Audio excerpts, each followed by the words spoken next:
पर भरोसा करने वाले और एक सुरक्षित, सतत एवं आत्मनिर्भर भविष्य के निर्माण पर जोर देने वाले देश का विश्वास दिखाई देता है। इसके अलावा PFBR के सफल संचालन से देश में न्यूक्लियर ऊर्जा का विस्तार आसान होगा और हम अपने कार्यक्रम के तीसरे चरण की ओर तेजी से बढ़ पाएंगे। इससे एडवांस रिएक्टर टेक्नोलॉजी, ईंधन साइकिल सिस्टम और हाई एंड इंजीनियरिंग में नए अवसर खुलेंगे। माननीय सदस्यगण, ये उपलब्धि एक नई शुरुआत है, ऐसी शुरुआत जो हमारे वैज्ञानिक पायोनियर्स के विजन को आगे बढ़ाती है, एक ऐसी शुरुआत जो ऊर्जा आत्मनिर्भरता के लिए हमारी यात्रा को सुदृढ़ करती है, एक ऐसी शुरुआत जो हमें विकसित भारत के लक्ष्य के निकट लाती है। ये एक ऐसा पल है जो हमारे समग्र भविष्य को आकार देने और हमारी साझा आकांक्षाओं को पूरा करने वाली विज्ञान और तकनीकी शक्ति में हमारे भरोसे को मजबूत बनाता है। PFBR के नियंत्रित चेन रिएक्शन की पहली चिंगारी केवल ऊर्जा उत्पादन क्षेत्र की उपलब्धि नहीं है, बल्कि आने वाली पीढ़ियों के उज्जवल भविष्य का संकेत है। मैं आज इस सदन की ओर से इस उपलब्धि को संभव बनाने वाले वैज्ञानिकों, इंजीनियरों, टेक्नीशियन और इंडस्ट्री पार्टनर और सभी हितधारकों को के समर्पण और परिश्रम की सराहना करता हूं। सदन भी तालियां बजा दे तो सराहना हो जाएगी।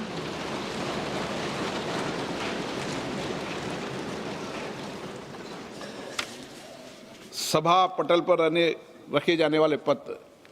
Item number 2, Arjun Ram Meghwal. Honorable Speaker, sir, with your kind permission, on behalf of my colleague Sri Jitin Prasad, I rise to lay on the table of the House papers pertaining to the Ministry of Commerce and Industry mentioned against his name at serial number 2 as per today's revised list of the business. Thank you, sir. Item number 3, Shri BL Verma. अध्यक्ष महोदय, आपकी अनुमति से आज लोकसभा की कार्यसूची के क्रम संख्या 3 पर अपने साथी राज्य मंत्री श्री पंकज चौधरी जी के नाम के सम्मुख अंकित प्रपत्र सभापति पर रखता हूँ। Item number 5, Shri Arjun Ram Meghwal.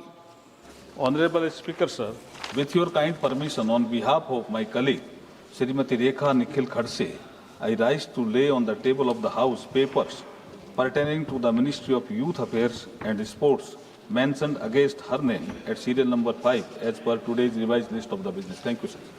Item number 6, Shri PP Chaudhary. Honorable Speaker, sir, with your permission, that this House do recommend to Rajya Sabha that the Rajya Sabha do appoint 2 members of Rajya Sabha to the Joint Committee on the Constitution, 129th Amendment Bill 2024 and the Union Territories Laws Amendment Bill 2024 in the vacancies caused by the retirement of Shri Saket Gokhale and Shri Bhuvneshwar Kalita from Rajya Sabha and communicate to this House names of the members so appointed by Rajya Sabha to the Joint Committee. प्रश्न है कि Shri PP Chaudhary द्वारा प्रस्तुत प्रस्ताव को स्वीकृत किया जाए। जो सदस्य प्रस्ताव के पक्ष में हाँ कहे, जो सदस्य प्रस्ताव के पक्ष में नहीं है वो ना कहें। मेरे विचार में निर्णय हाँ वालों के पक्ष में प्रस्ताव स्वीकृत हुआ। Item number 7, Shri Arjun Ram Meghwal. धन्यवाद अध्यक्ष महोदय। मैं आपकी अनुमति से ये प्रस्ताव करता हूं कि भारत के संविधान का और संशोधन करने वाले विधेयक, संविधान 131वां संशोधन विधेयक 2026 को पूर्व स्थापित करने की अनुमति दी जाए। मैं सबको कुछ मौका दूंगा, पहले एक बार इंट्रोड्यूस हो जाए। Item number 8, Shri Amit Shah ji. महोदय, मैं प्रस्ताव करता हूं कि संघ राज्य क्षेत्र विधि संशोधन विधेयक 2026 को पुनर्स्थापित करने की अनुमति दी जाए। Item number 9, Shri Arjun Ram Meghwal. धन्यवाद अध्यक्ष महोदय। मैं आपकी अनुमति से ये प्रस्ताव करता हूं कि परिसीमन विधेयक 2026 को पूर्व स्थापित करने की अनुमति दी जाए। धन्यवाद। श्री केसी वेणुगोपाल जी। Sir, as per the rules of procedure 72, I raise here to object the bill introduced by Mr. Megwal ji and Mr. Shah ji. Sir, this actually is a fundamental, it bill is completely a fundamental attack on Indian federal structure, sir. So what exactly the intention of the introduction of the bill? This is what the entire country is now watching. Last 2023, Lok Sabha and Rajya Sabha, the Parliament passed a bill ensuring 33% women reservation in the Parliament and Vidhan Sabha. Sir, that point of time itself, Leader of Opposition Rahul Gandhi from here, Leader of Opposition of other House, Mr. Mallikarjuna Kharge ji, and former CPP Chairperson Sonia Gandhi ji, and all other opposition leaders completely asked the government, yes, this women reservation has to be enforced in 2024. Venugopal जी, वेणुगोपाल जी, एक minute सुनिए।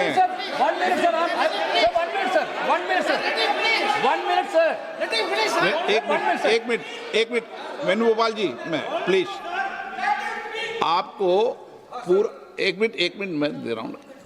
पूरे विषय पर मैं बोलने दूंगा, पर्याप्त समय दूंगा, लेकिन ये विषय अभी बिल इंट्रोड्यूस का है, उस पर बोल रहे, बाकी आप पूरा विषय रखना, मैं सबको पूरा विषय समय दूंगा।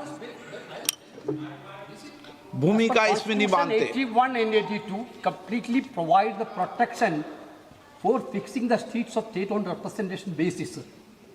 This government want to completely hijack that constitutional protection and they want to put, the bill is very clear, sir. Sir. नहीं, मेरा एक अनुरोध है, मेरे को आप नहीं, स्पीकर ने कहा है आप बोल सकते हैं, मगर स्पीकर ने जब कहा कि रूल 72 में आप इंट्रोडक्शन को अपोज करने के लिए रूल्स 72 में जो आप बोलना चाहते हैं तो वो टेक्निकल विषय है।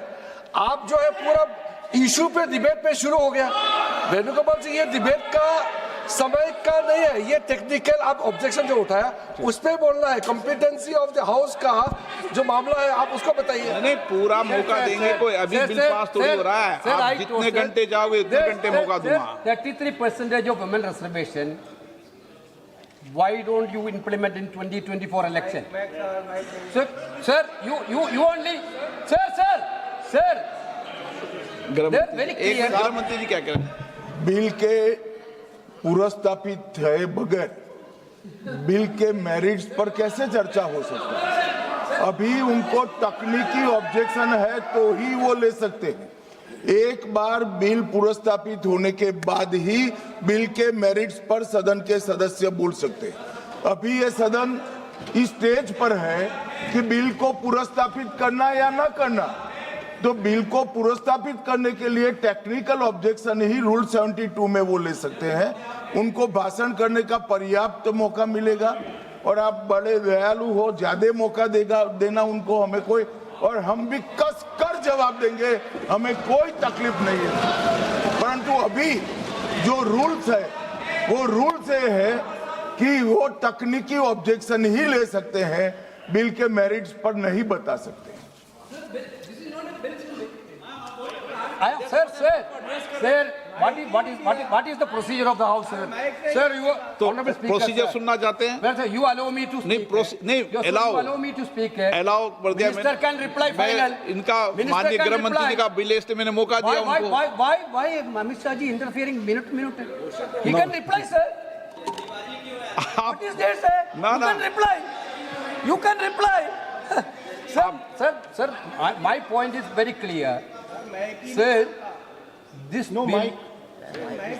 चालू है, माइक चालू है, आपका ही बंद होता है, इनका बंद नहीं होता। Mike is not watching. Mike चालू है। Sir, therefore, we insisted that women reservation should be implemented in 2024.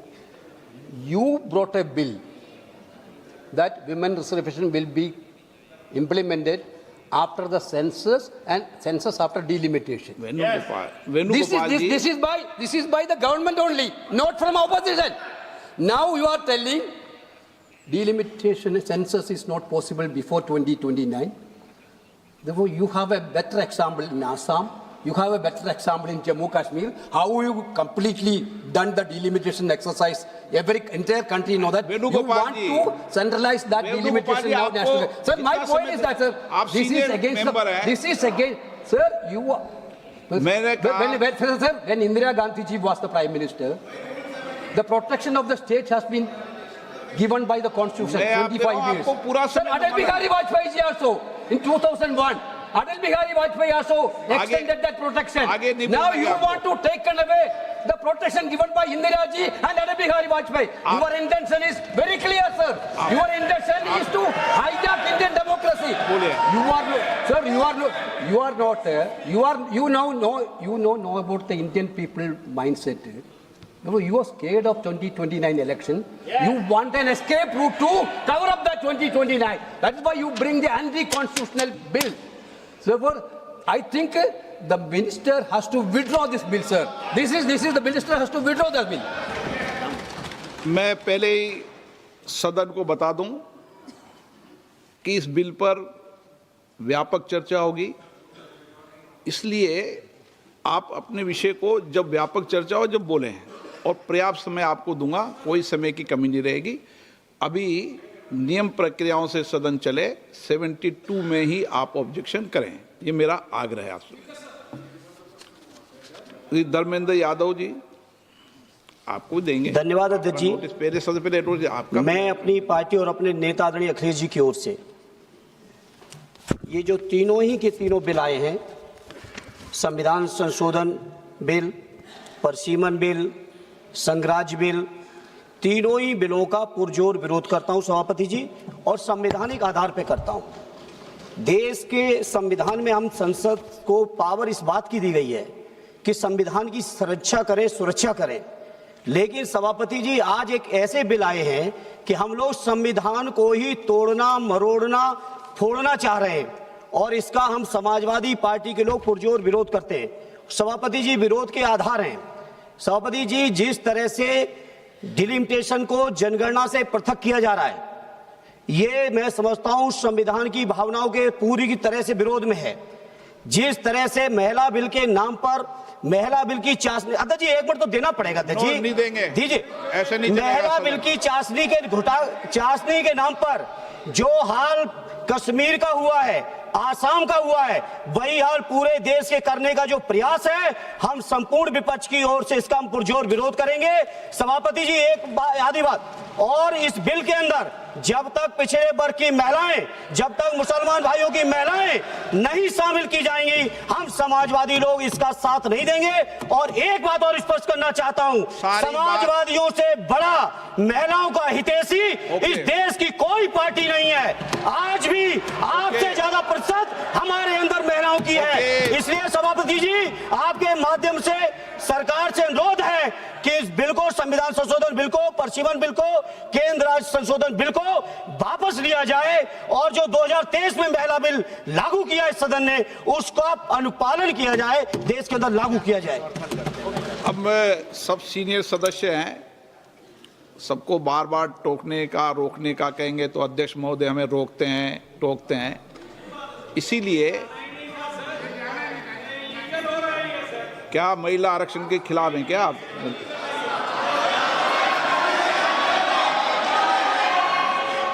यदि अब मैं नियम 72 को पढ़ दूं, नियम 72 को पढ़ दूं, एक मिनट एनके प्रेमचंद्र जी, नियम 72 क्या कहता है ये पहले सबको स्पष्ट कर दूं।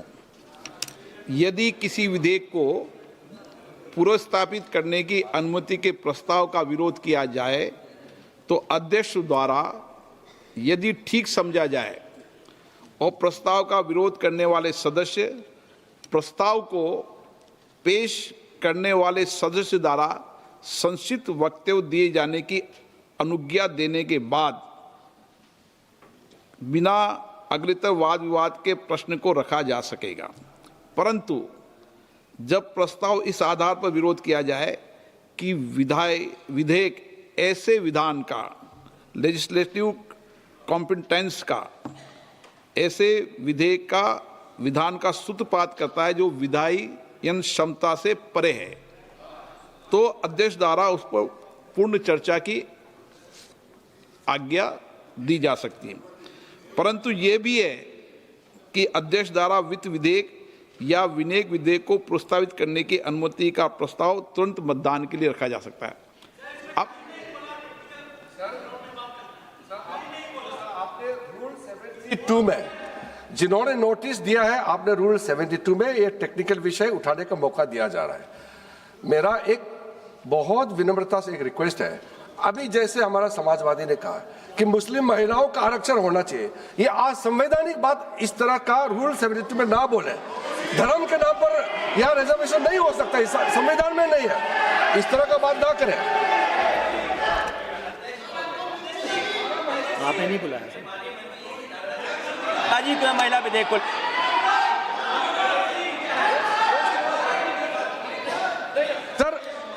सर पूरा देश का महिलाओं के लिए बात करना चाहिए। आप मुस्लिम महिलाओं का क्यों बात करते हैं? ये राजनीतिक है, ऐसा मत कीजिए। आप पूरा देश का महिलाओं के लिए बात कीजिए।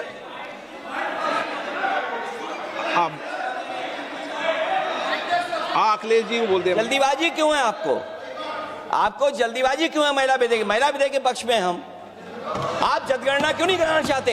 ये अध्यक्ष महोदय, सेंसस ये इसलिए नहीं करना चाहते हैं कि जैसे ही जनगणना होगी हम सब लोग जातीय गणना मांगेंगे, जातीय गणना होगी तो हम आरक्षण मांगेंगे, इसीलिए आप लोग धोखा दे करके आना चाहते हैं। अखिलेश जी आपको भी पर्याप्त मौका देंगे, सबको पर्याप्त मौका देंगे।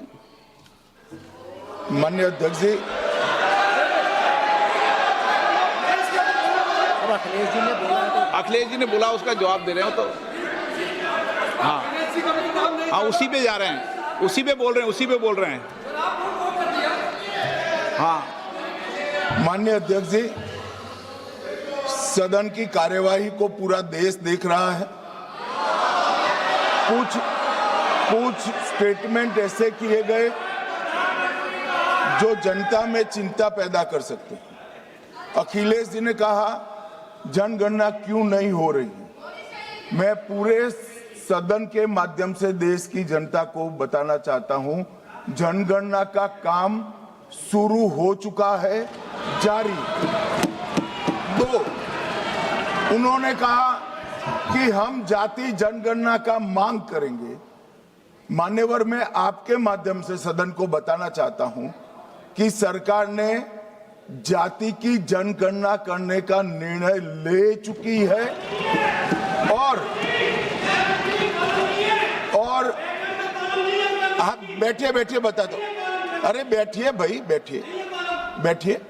और जाति के साथ ही ये जनगणना हो रही है। माननीय सदस्य धर्मेंद्र यादव जी कह रहे हैं कि कॉलम नहीं है। उनको मालूम पड़ना चाहिए कि अभी घरों की गिनती हो रही है और घरों की कोई जाति नहीं होती है। समाजवादी पार्टी का चले तो घरों की भी जाति तय कर ले। मान्यवर, जब व्यक्तियों की जनगणना होगी, नागरिकों की जनगणना होगी, तब उसमें जाति का कॉलम रखा है। ये मेरा विभाग है। मैं सदन को आश्वस्त करना चाहता हूं कि ये जनगणना जाति जनगणना के साथ ही होने वाली है। तीसरी बात, इन्होंने ये जो आपने समझाया कि नियम 72 की जो खिड़की है वो हमें लेजिस्लेटिव कॉम्पिटेंसी पर और कॉन्स्टिट्यूशनल कॉम्पिटेंसी पर बोलने की ही इजाजत देती है।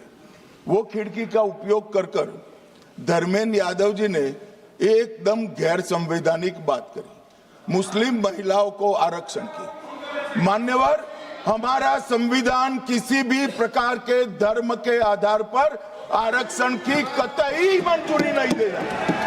और मैं फिर से संकल्प सरकार का बताता हूं कि धर्म के आधार पर मुस्लिमों को किसी भी प्रकार का आरक्षण गैर संवैधानिक है, इसका सवाल ही पैदा नहीं होता है।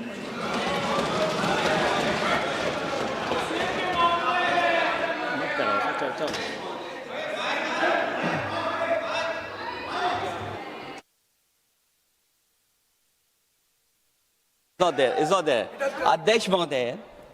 अध्यक्ष महोदय अनडेमोक्रेटिक बात माननीय मंत्री जी ने कही। हो सकता है उन्होंने धर्म की बात कही हो, लेकिन पूरा देश आदि आबादी को आरक्षण चाहता है। अध्यक्ष महोदय, मैं माननीय मंत्री से जानना चाहता हूं क्या मुस्लिम महिला आदि आबादी में नहीं आती नहीं होनी ना, देंगे। समाजवादी पार्टी सारी टिकटें मुस्लिम महिलाओं को दे दे, हमें कहां आपत्ति है? हमें कोई आपत्ति नहीं है। चलिए अखिलेश जी, जब पूरी डिबेट सर नहीं सर नहीं सर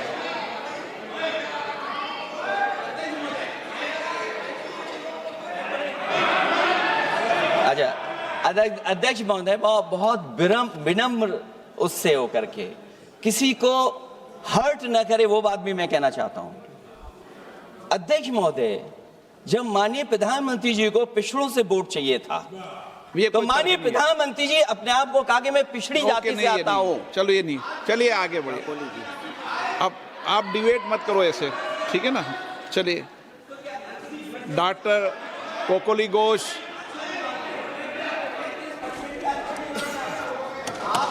जब आपको डिबेट होगा तो पर्याप्त मौका मिलेगा।